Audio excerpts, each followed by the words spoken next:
السلام عليكم متابعينا.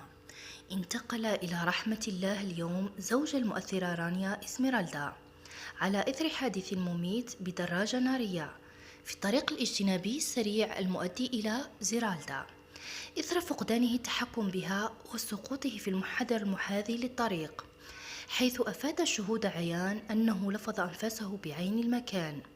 ولم تتمالك رانيا إزميرالدا نفسها بعد سماعها الخبر، حيث صورت فيديو ترثي فيه زوجها بالدموع غير مصدقة الأمر، خاصة بعد أن تلقت مكالمة تعزيها في زوجها بعبارة إنا لله وإنا إليه راجعون.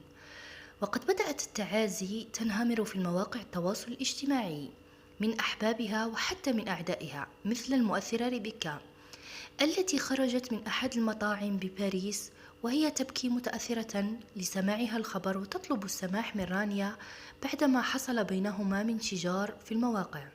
وأيضا المؤثرة مايا رجيل كتبت عبر صفحتها في الانستغرام تعزي رانيا وتطلب السماح منها بعدما حصل بينهما من سوء تفاهم. ولكن بعض المشككين كذبوا خبر الوفاة وزعموا أن الأمر كله من أجل الترند، وأن زوجها لا يزال في العناية المركزة.